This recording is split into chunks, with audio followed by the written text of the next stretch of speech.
Alors, bonsoir à tout le monde, comment vous allez? Alors, dans cette vidéo, nous allons démarrer avec les différentes méthodes d'impact, d'évaluation d'impact. Alors, lorsqu'on parle des différentes méthodes d'évaluation d'impact, la première méthode est la méthode expérimentale ou encore randomisation.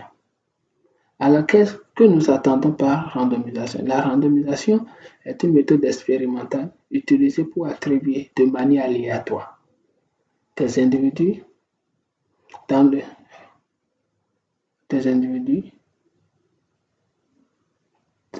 groupe de traitement et dans le groupe de contrôle. Alors, cette méthode garantit que les deux groupes sont similaires. Et c'est exactement ça. Lorsqu'on fait les répartitions de manière aléatoire, on arrive à bien voir la similarité entre les deux groupes, que ce soit en moyenne, et cette méthode permet d'éliminer les biais de sélection. Cette méthode permet d'éliminer les biais, c'est-à-dire quoi?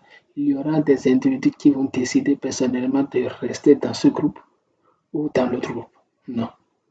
Vous faites la répartition de manière aléatoire et vous continuez avec votre opération. Mais cette méthode est souvent difficile à mettre en place parce que cela demande des fonds. Par exemple, vous avez pour objectif de mettre en place une politique de transfert de fonds. Il est parfois difficile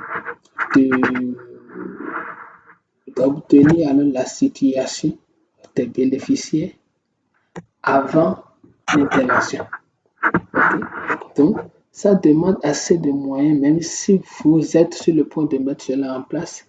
Il faut d'abord identifier ces individus, prendre leurs informations, les caractéristiques et autres des années avant l'année de l'intervention.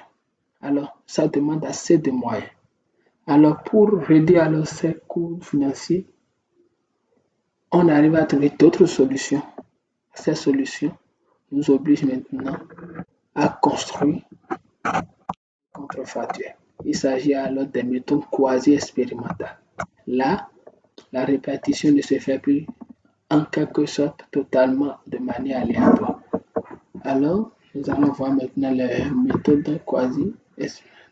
Mais bien avant d'aborder les méthodes quasi-expérimentales, nous allons parler un peu du contrefactuel, puisque les méthodes qui viennent vont nous aider à construire le contrefactuel. Alors, qu'appelle-t-on un contrefactuel? Le contrefactuel représente ce qui serait arrivé aux bénéficiaires d'un programme s'il n'y avait pas participé. Donc, cela voudra dire quoi? L'état initial du bénéficiaire avant l'intervention. Puisqu'il est impossible d'observer directement cette situation, comme je viens de vous l'expliquer, nous utilisons différentes méthodes pour le construire à partir des données disponibles. Donc, ces méthodes sont les méthodes quasi-expérimentales. Okay. La première méthode quasi-expérimentale est la double différence. Cette méthode permet d'évaluer l'effet causal d'une intervention ou d'un traitement en comparant l'évolution d'une variable d'intérêt entre un groupe de traités et un groupe témoin avant et après l'intervention. La toute différence ou encore définitive compare les changements dans les résultats avant et après l'intervention entre un groupe traité et un groupe témoin. Elle a pour avantage de contrôler les biais fixes entre les groupes. Après ça, nous avons le score de proportion que nous allons aborder dans la vidéo suivante. Ok, merci et à tout à l'heure.